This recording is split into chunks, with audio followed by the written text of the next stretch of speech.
మల్కాజ్గిరిలోనే తేల్చుకుందాం, దమ్ముంటే CM MLA పదవికి రాజీనామా చేసిరా, నేను రిజైన్ చేసి వస్తా, ఎవరేంటో చూద్దాం, నాది మేనేజ్మెంట్ కోటా అయితే నీది పేమెంట్ కోటా, మేడిగడ్డ ఎన్డీఎస్ఏది రాజకీయ నివేదిక అని చెప్పేసి కేటీఆర్ అంటా ఉన్నాడు. కేటీఆర్ నేను ఏమంటున్నానంటే దానికి ముఖ్యమంత్రి రేవంత్ రెడ్డి రాజీనామా చేసి రావాల్సిన అవసరం లేదు, నువ్వంతా సిపాయి కాదని చెప్పేసి వాళ్ళు క్లియర్గా భావిస్తూ ఉన్నారు, ఎందుకంటే కాంగ్రెస్ పార్టీ వాళ్ళు. కాబట్టి ఎవరక్కడ క్యాండిడేట్ ఉన్నా వాళ్ళ మీద వచ్చి గెలవరాదు. నువ్వు ఇప్పుడు ముఖ్యమంత్రి రావాలి, ముఖ్యమంత్రి మీదనే గెలవాలి కాదు, ముఖ్యమంత్రి మీద కాదు, అక్కడ పెట్టిన క్యాండిడేట్ మీద గెలుస్తుడు.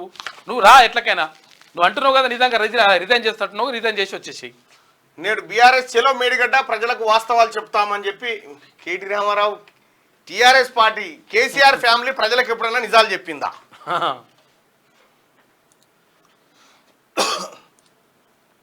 నేను వస్తా అంటుండు, రాజీనామా చేసిరా, రాజీనామా చేసి వస్తా, అక్కడ ఉన్న క్యాండిడేట్ దాన్ని నీకు ముఖ్యమంత్రికి ఇట్లా అవసరమా? ఇంకా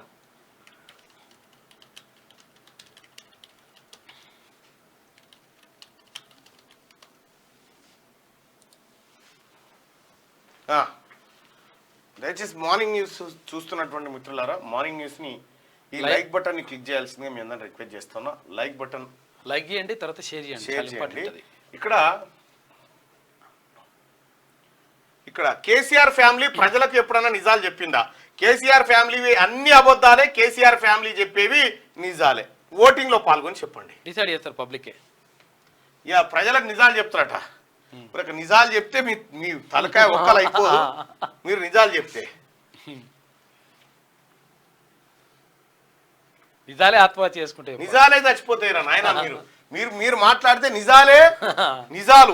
నిజాలకు అంతరాత్మ ఉంటే పోయి మేడిగడ్డలు దుంకి చచ్చిపోతాయి. దుంకి బండరాయి కట్టుకొని దుంకుతాయి. ఒకవేళ అట్లా కూడా తాగి మీదికెళ్ళి తుపాకి కూడా పట్టుకొని కాల్చుకొని తట్టుకొని చచ్చిపోతాయి. అన్ని రకాలు చేయాలి. అబద్ధాలే ఆత్మహత్య చేసుకుంటాయి. మీ మాటలని ప్రజలకు వాస్తవాలు చెప్తారట ఆయన. మల్కాజ్గిరిలోనే తేల్చుకుందాం, దమ్ముంటే సీఎం ఎమ్మెల్యే పదవికి రాజీనామా చేసిరా, నేను రిజైన్ చేసి వస్తా, ఎవరేంటో చూద్దాం, నాది మేనేజ్మెంట్ కోటా అయితే నీది పేమెంట్ కోటా, మేడిగడ్డపై ఎన్డీఎస్ఏది రాజకీయ నివేదిక అని కేటీఆర్ అంటాడు. నీకు ఉచ్చు బిగుస్తుంది తమ్మి, నీకు అన్ని దిక్కులకే ఉచ్చు బిగుస్తా ఉంది. ఎట్లయినా దొరికించుకొని నేను జైలుకు పంపుతారు. ఈ తప్పించుకోవడానికి డ్రామాలు ఆడతావు. నేను సవాల్ చేసిన కాబట్టి నన్ను జైలు, నీ సవాల్ కాదు, నువ్వు 1,00,000 కోట్లు మింగినవు కాబట్టి నువ్వు జైలుకు పోతావు. ఇదే సత్యం, చేసిన పాపమే. రెండో విషయం ఏంటంటే మల్కాజ్గిరిలో తేల్చుకుందామంటున్నావు కదా, నీవు మొత్తం తెలంగాణ ప్రభుత్వం మీదనే వ్యతిరేకత వచ్చిందని చెప్తే నిన్న మొన్న 39 మంది రాజీనామా చేయరి, రాజీనామా చేసి మళ్ళా గెలువురి, 3 అన్న గెలువురి పొరి, 39 రాజీనామా చేసి అన్ని బయట మాట్లాడాలి.